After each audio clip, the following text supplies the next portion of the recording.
నమస్తే, welcome to Leo. మనతో ఉన్నారు TDP national spokes person Joshna గారు. మేడం నమస్తే. నమస్తే అండి.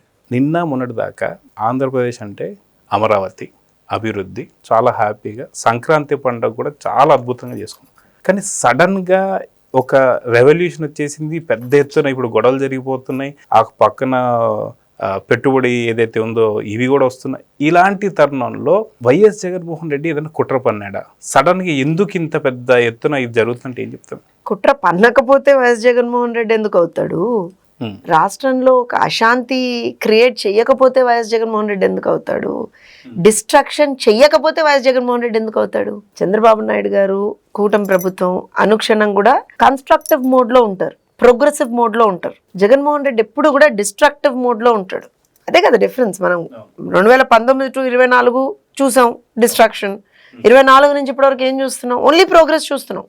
మీరు ఈ 2 సంవత్సరాల్లో, మీరు ఆల్మోస్ట్ ఈ 2 years లో మా ప్రభుత్వం వచ్చిన తర్వాత మీరు గమనించండి, ఎప్పుడు మీరు మాట్లాడినా ఇక్కడ ఈ కంపెనీ వస్తుంది, ఆ కంపెనీ వస్తుంది, ఇక్కడ ఈ కన్స్ట్రక్షన్ జరుగుతుంది, అమరావతిలా పరుగులు పెడుతుంది, పోలవరం పరుగులు పెడుతోంది, లేకపోతే ఈ అథ్లెట్ ఇంత బ్రహ్మాండంగా అక్యులేట్స్ తీసుకొచ్చారు రాష్ట్రానికి, ఈ స్కూల్ ఇంత బ్రహ్మాండంగా ఉంది, ఇవాళ ఇక్కడ ఈ యూనివర్సిటీ తీసుకొస్తున్నాం, లేకపోతే ఈ బ్రహ్మాండమైనటువంటి ఒక సిఐఐ సదస్సు లాంటివి చేసాం, ఇవన్నీ మాట్లాడుకున్నాం. సో ఇవన్నీ మాట్లాడుకున్న ఇన్ని మాటల్లో ఎక్కడైనా మీకు జగన్మోహన్ రెడ్డి వినిపించాడా? సో ప్రజలు ఎక్కడ జగన్మోహన్ రెడ్డిని మర్చిపోతారు అని చెప్పి స్టార్ట్ చేశారు. ఇంకోటి ఏంటి అని అంటే, జగన్మోహన్ రెడ్డి అండ్ బ్యాచ్ ఏవైతే కొన్ని తప్పిదాలు అంటే వాటిని ఇంకా నేను అనడం క్రైమ్స్ అంటాను, నేను నేరాలు చేశారు. ఆ నేరాలని ఇవాళ రోజున అవన్నీ కూడా బయటపడుతున్నాయి, ఒక్కొక్కటి బయటపడుతున్నాయి. బయటపడ్డప్పుడు వాళ్ళ అబద్ధాలు ఏవైతే వాళ్ళు చెప్తూ వస్తున్నారో, ఎన్ని రోజులు మేమేం చేయలేదు అని చెప్తూ వస్తున్నారో, అవి ఎక్కడ బయటపడిపోతాయో అని చెప్పి వీళ్ళ కొత్త డ్రామా స్టార్ట్ చేశారు. ఫర్ ఎగ్జాంపుల్ చెప్తాను చూడండి. వీళ్ళ మొట్టమొదటి అబద్ధం ఏంటండి?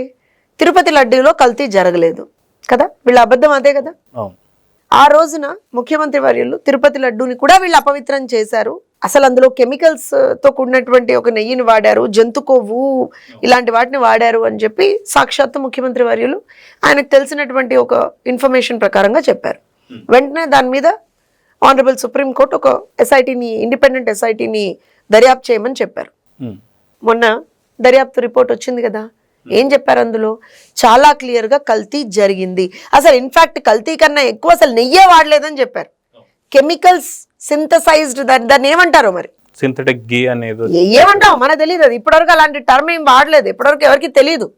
చుక్క పాలు లేకుండా వాళ్ళ నెయ్యి తీసుకొచ్చేశారు.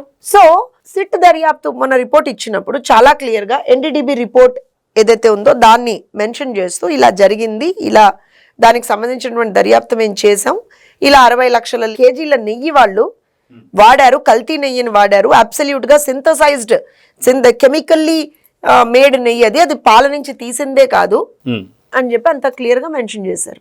అందులో వీళ్ళు ఇన్వాల్వ్డ్ ఉన్నారు, వీళ్ళని అరెస్ట్ చేసాం, అంత క్లియర్ గా మెన్షన్ చేశారు. సో వాళ్ళ అబద్ధం అక్కడ బట్టబయలైంది కదా. వెంటనే డ్రామా స్టార్ట్ చేశారు. ఏమని? సిట్ ఏదో వీళ్ళ క్లీన్ చిట్ ఇచ్చిందిట.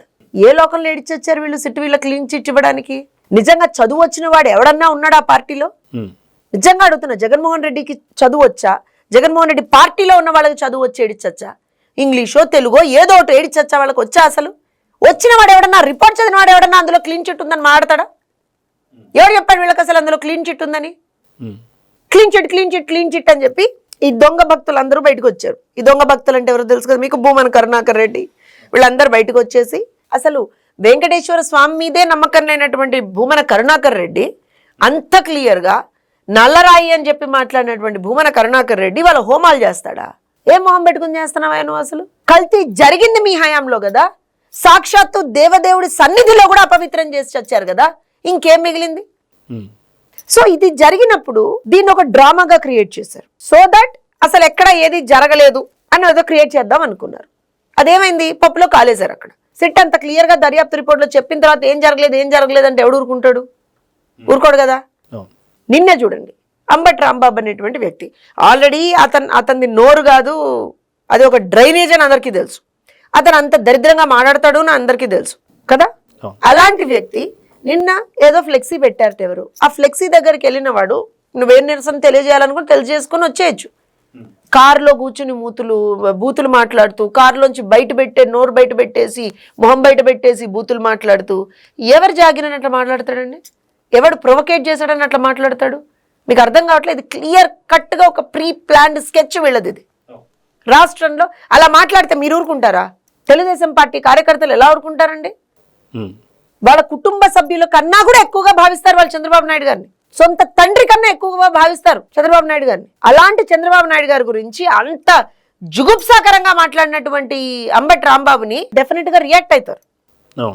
అవ్వకూడదు. నేను అది కూడా చెప్తున్నా. చట్టాన్ని మన చేతిలోకి తీసుకునేటువంటి హక్కు మనకు లేదు. కానీ స్పర్ ఆఫ్ ద మూమెంట్ లో ఆ రియాక్షన్ వచ్చింది. అక్కడ వచ్చినప్పుడు వెంటనే జోగి రమేష్ లాంటి వాళ్ళు, ఇంకొంతమంది జగన్మోహన్ రెడ్డి లాంటి వాళ్ళు ఇంకా దానికి అగ్నికి ఆజ్యం పోసినట్టుగా మాట్లాడుతూ ఉన్నారు. So we have to understand that రాష్ట్రంలో ఒక లా అండ్ ఆర్డర్ సమస్య ఉందని క్రియేట్ చేసేటువంటి ఒక స్కెచ్ వీళ్ళు ముందరే వేశారు. ఎందుకు? తిరుపతి లడ్డు ఇష్యూ నుంచి అటెన్షన్ డైవర్షన్ చేయడానికి. రెండో అంశం, వీళ్ళు చెప్పినటువంటి ఇంకో అబద్ధం ఏంటి? చంద్రబాబు నాయుడు గారు అవినీతి చేశారు, చంద్రబాబు నాయుడు గారు స్కిల్ డెవలప్మెంట్ లో స్కామ్ చేశారు అనేది వీళ్ళ అవినీతి, వీళ్ళ ఆరోపణ. స్టేట్ సిఐడి కూడా చాలా క్లియర్ గా లేదండి, ఆయన ఇన్వాల్వ్మెంట్ లేదని ఇచ్చారు. నిన్న సెంట్రల్ ఏజెన్సీస్ కూడా అంత క్లియర్ గా అసలు ఆయన ఇన్వాల్వ్మెంట్ లేదు అని చెప్పి నిన్న ఈడీ కూడా క్లీన్ చిట్ ఇచ్చారు. సో వీళ్ళ ఇంకో అబద్ధం బయటపడింది కదా, దాని నుంచి మళ్ళీ అటెన్షన్ డైవర్ట్ చేయాలి కదా. అందుకని కొత్త డ్రామా ఆర్టిస్టులు దిగారు నిన్న. వీళ్ళు మళ్ళీ కొత్త డ్రామాలు స్టార్ట్ చేశారు. సో బేసికల్గా వీళ్ళ ఆలోచన ఏంటంటే రాష్ట్రంలో ఒక శాంతియుత వాతావరణం ఉండకూడదు, రాష్ట్రంలోకి పెట్టుబడులు రాకూడదు, రాష్ట్రంలో ఉన్నటువంటి యువతకి ఉద్యోగ అవకాశాలు రాకూడదు, రాష్ట్రంలో ఉన్నటువంటి ప్రభుత్వం చేస్తున్నటువంటి మంచి పనులు ప్రజలకి చేరకూడదు, రాష్ట్రంలో ఒక అనిశ్చితి, ఒక లా అండ్ ఆర్డర్ శాంతి భద్రతల సమస్య ఉందని చెప్పి క్రియేట్ చేసి రాష్ట్రాన్ని మళ్ళీ తిరోగమనం దిశగా తీసుకెళ్లాలి అనేటువంటిది వాళ్ళ ఆలోచన. దానికోసమే ఒక ప్రీ ప్లాన్డ్ స్కెచ్ చేశారు వీళ్ళు. దీనికి మీరు ఇంకోటి చూడండి, ఎందుకు ఇంత డీటెయిల్ గా నేను చెప్తున్నానంటే, తప్పు ఎవరు చేసినా తప్పేనండి, దానికి కులాలు ఆపాదించడమే ఉండదు అక్కడ. చంద్రబాబు నాయుడు గారు ని గురించి అంత వల్గర్ గా మాట్లాడినటువంటి అంబటి రాంబాబుకి కులం ఆపాదించేసి నిన్న అయ్యో కాపు కుల నాయకుడిని ఏదో చేసేస్తున్నారు అని అంటారు. వంగవీటి రంగా గారితో కంపేర్ చేస్తున్నారు. వాళ్ళకి బుర్రల్లో ఏముందో నాకు అర్థం కావట్లేదు. జోగి రమేష్ పెట్టుకుని బీసీ నేత మీద దాడులు చేస్తున్నారు. అచ్చెన్నాయుడు గారి మీద దాడి చేసినప్పుడు, కొల్లు రవీంద్ర గారి మీద దాడి చేసినప్పుడు, సాక్షాత్తు అసెంబ్లీలో బూతులు మాట్లాడినప్పుడు ఆ రోజు గుర్తుకు రాలేదా మీ కులాలు? ఇవాళ ఇంకో విషయం చెప్తాను చూడండి. ఇవాళ వాళ్ళ పార్టీ కార్యాలయంట అందులోట బ్రాహ్మణ నాయకుల్ని పిలిచి వీళ్ళు మీటింగులు పెడతారట. అసలు బ్రాహ్మణుల గురించి మాట్లాడేటువంటి నైతిక అర్హత కూడా వైఎస్ఆర్సీపీకి లేదంటాను నేను. ఓ బ్రాహ్మణ బిడ్డగా చెప్తున్నా నేను. ఎందుకనంటే ఇవాళ రోజున బ్రాహ్మణ్ని అత్యధికంగా మోసం చేసినటువంటి పార్టీ వైఎస్ఆర్సీపీ పార్టీ. వాళ్ళ హయాంలో పేద బ్రాహ్మణులకి చెందాల్సినటువంటి ప్రతి ఒక్క స్కీమ్ ని ఆ రోజున వాళ్ళు నాశనం చేశారు, తీసి పక్కన పెట్టేశారు. బ్రాహ్మణ కార్పొరేషన్ నిర్వీర్యం చేశారు. దాంతో పాటుగా బ్రాహ్మణుల మీద దాడులు, అర్చకుల మీద దాడులు, దేవాలయాల మీద దాడులు విపరీతంగా చేశారు. ఆ రోజున లేవన్నోళ్ళు ఇవాళ ఎలా లేస్తున్నాయండి? ఇవాళ ఏం జరిగిందండి? బ్రాహ్మణులకి అత్యధికమైనటువంటి ప్రాధాన్యత ఇస్తున్నాం మేము. వాళ్ళ హయాంలో ధూపదీప నైవేద్యాలకే దిక్కులేదు ఆ రోజున. ఇవాళ మా ప్రభుత్వం వచ్చిన తర్వాత ప్రతి దాన్ని అత్యంత నిశితంగా పరిశీలించి మరి మేము ఏమంటారంటే చేస్తా ఉన్నాం. బ్రాహ్మణుల గురించి మాట్లాడుతున్నారు. నిజంగా నాకు అనిపిస్తుంది ఒక్కొక్కసారి వైఎస్ఆర్సీపీ పార్టీలో అసలు బ్రాహ్మణులు ఎవరైతే ఉన్నారో వాళ్ళకి అసలు నిజంగా మనసాక్షి ఉందా అనిపిస్తుంది నాకు. రామతీర్థంలో రాముడు తల తెగ నరికినప్పుడు ఆ బ్రాహ్మణులందరూ ఎక్కడ పోయారండి? కాకినాడ దగ్గర ఒక బ్రాహ్మణ మీద దాడి జరిగినప్పుడు ఆ బ్రాహ్మణులందరూ ఎక్కడ పోయారు? అర్చకుల మీద దాడి జరిగినప్పుడు ఎక్కడ పోయారు? గాడిదలు కాస్తున్నారు ఆ రోజున. ఇవాళ బ్రాహ్మణుల గురించి మాట్లాడతారా మీరు? ఏం హక్కు ఉందని మాట్లాడుతున్నారు మీరు? అయినా అసలు ఇవన్నీ కాదండి, అసలు కులాల గురించి ఎక్కడి నుంచి మాట్లాడతారండి వీళ్ళు? ఇవాళ ఏ కులానికి వాళ్ళు న్యాయం చేశారని మాట్లాడతారు? ఏ కులానికి న్యాయం చేశారని మాట్లాడతారు వాళ్ళు? చెప్పండి. వాళ్ళ హయాంలో ప్రతి ఒక్క కులానికి అన్యాయం చేశారు వాళ్ళు. SC, ST, BC, minority, OC ప్రతి ఒక్కరికి వాళ్ళు అన్యాయం చేశారు. ఇవాళ మా ప్రభుత్వం వచ్చిన తర్వాత కులాలకు అతీతంగా, ప్రాంతాలకు అతీతంగా, మతాలకు అతీతంగా ప్రతి ఒక్క వ్యక్తి కూడా అత్యధికమైనటువంటి ఒక ప్రోగ్రెసివ్ బాటలో వెళ్ళాలని మేము పనిచేస్తా ఉన్నాం. సో వాళ్ళ ఆలోచన ఏంటి అంటే రాష్ట్రంలో ఒక అనిశ్చితిని క్రియేట్ చేసేసి వాళ్ళ అబద్ధాలు ఏవైతే బయటపడుతున్నాయో వాటన్నిటి మళ్ళీ హైడ్ చేద్దాం అనుకుంటున్నారు. జగన్మోహన్ రెడ్డి గారి ఖేల్ ఖతం, దుకాన్ బంద్. అర్థం చేసుకోవాలి జగన్మోహన్ రెడ్డి గారిది. అందుకే నిన్న సజ్జల రామకృష్ణారెడ్డి కూడా అంబటి రాంబాబు ఇంటి దగ్గరికి వచ్చి మరి ఖండించడం లేదు ఆ మాటను. ఏదైతే అంబటి రాంబాబు గారు అన్న మాటనైతే ఖండించడం లేదు, ఖండించకుండా దాని గురించి ఇంకా పెద్ద ఎత్తున రెచ్చగొట్టే మాటను ఎలా చూడాలి? నేను ఒక విషయం చెప్తానండి, చిన్న డిఫరెన్స్ చెప్తాను. నేను నాకు తెలిసి ఐ థింక్ ఒక 3 years ముందర అనుకుంటా పట్టాభి గారు అసలు ఏమన్నారో అందరికీ తెలుసు. దానికి లేని అర్థాన్ని ఆపాదించేసుకొని రాష్ట్రంలో అసలు ఒక మారణ హోమం సృష్టించారు వాళ్ళు ఆ రోజున. తెలుగుదేశం పార్టీ కేంద్ర కార్యాలయం మీద దాడి చేసి, పట్టాభి గారి ఇంటి మీద దాడి చేసి, వాళ్ళ చిన్న పాపడి నేను కలిసాను తర్వాత, అసలు ఆ అమ్మాయి వాజ్ టెరిఫైడ్ లిటరలీ. అంత దారుణంగా చేశారు వాళ్ళు. ఆ రోజున జగన్మోహన్ రెడ్డిని మీలాంటి కొంతమంది పాపం జర్నలిస్టులు ఉంటారు కదా, ఆశ తగ్గని జర్నలిస్టులు అంటారు నేను వాళ్ళ పాపం. జగన్మోహన్ రెడ్డి ఏదో కొంచెం అన్నా లాజిక్ మాట్లాడతారేమో అని మీరు కొంతమంది వెళ్ళి అడుగుతుంటారు ప్రశ్నలు.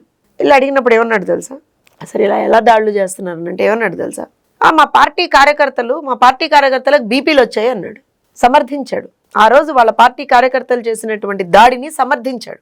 ఇవాళ మా నాయకుడు నారా చంద్రబాబు నాయుడు గారు ఇది జరిగిన వెంటనే నిన్న ఇమ్మీడియట్ గా అందరు కార్యకర్తలకి ఒక మాట చెప్పారు, చట్టాన్ని మన చేతిలోకి తీసుకునేటువంటి హక్కు మనకు లేదు, దాడులు మన సంస్కృతి కాదు, తప్పు చేసినటువంటి వాళ్ళకి చట్టపరంగా శిక్ష పడుతుంది, కానీ మనం ఎప్పుడూ కూడా వాళ్ళ రూట్లోకి మనం వెళ్ళకూడదు.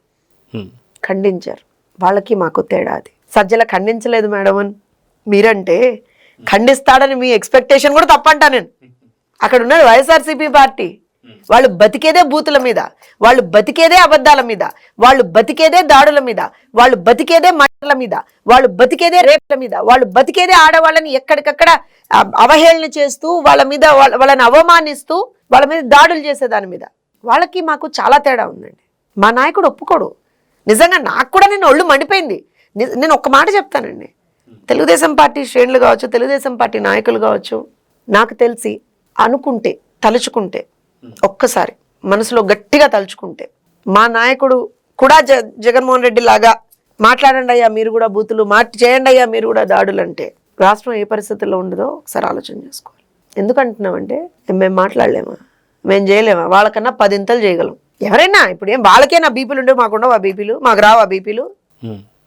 వాళ్ళేం పైనుంచి ఊడిపడలా కదా, వాళ్ళు మనుషులే మేము మనుషులేమే కదా. వాళ్ళ నాయకుడిని ఏమి అనకపోతేనే వాళ్ళ కోపాలు వచ్చాయి, బీపీలు వచ్చాయి అన్నారు. మరి మా నాయకుడిని పట్టుకుని అంత మాట అంటే మాకు బీపీలు రావా? కానీ మా నాయకుడు ఒప్పుకోడే, చంద్రబాబు నాయుడు గారు ఒప్పుకోరే. ఓ తప్పుడు మాట మాట్లాడితే మమ్మల్ని పిలిచి తిడతాడే ఆయన. జగన్మోహన్ రెడ్డి పిలిచి షాబాష్ అని చెప్పేసి ఒక మంత్రి పదవి ఇస్తాడు. జోగి రమేష్కి ఎందుకు వచ్చింది మంత్రి పదవి చెప్పండి? చంద్రబాబు నాయుడు గారి ఇంటి మీదకి ఆ రోజున ప్రతిపక్ష నాయకుడు ఇంటి మీదకి రాడ్లు కర్రలు వేసుకొని వెళ్తేనే కదా, దాడి చేస్తేనే కదా వచ్చింది మంత్రి పదవి కదా. అదే మా పార్టీ అనుకోండి, కిరణ్ గుర్తున్నాడా మీకు? మా పార్టీ కార్యకర్త ఏం చేశారు, తప్పుడు మాట మాట్లాడాడని చెప్పి కేసు పెట్టి జైలుకి పంపించారు. సో వాళ్ళకి మాకు చాలా తేడా ఉంది. మేం సమాజం కోసం పుట్టినటువంటి పార్టీ మాది, ప్రజల కోసం పుట్టినటువంటి పార్టీ మాది. మేం 1000 దెబ్బలన్నా తింటాం, కానీ సమాజాన్ని భ్రష్టు పట్టనివ్వం. అది మా పార్టీ సిద్ధాంతం. మా పార్టీ నాయకుడు, మాకు కోపం వస్తుందండి, కానీ మా పార్టీ నాయకుడు మమ్మల్ని తప్పు చెయ్యనివ్వడు. ఆయన తప్పు చెయ్యడు, ఎవరిని చెయ్యనివ్వడు. అందుకే మేము తెలుగుదేశం, అందుకే మాది 43 ఏళ్ల హిస్టరీ, అందుకే మేము ఇంకొక 100 ఏళ్ళు కూడా ఇలానే ప్రజలకు సేవ చేస్తూ ఉంటాం. That is Telugu Desam, that is Nara Chandrababu Naidu గారు. సో నారా చంద్రబాబు నాయుడు గారి కాలిగోటికి కూడా సరిపోయినటువంటి వ్యక్తి జగన్మోహన్ రెడ్డి, ఆ party. So we should not, అంటే ఒకటి నా అప్పీల్ ఇవాళ రోజున తెలుగుదేశం పార్టీ కార్యకర్తలకు ఒకటే, మన పార్టీ సిద్ధాంతం ప్రకారంగా మనం నడుచుకున్నాం.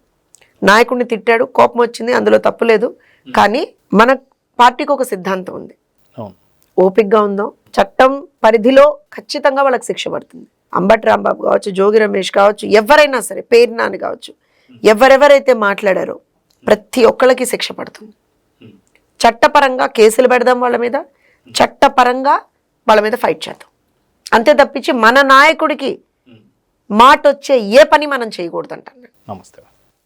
Please subscribe to Leo news for more videos.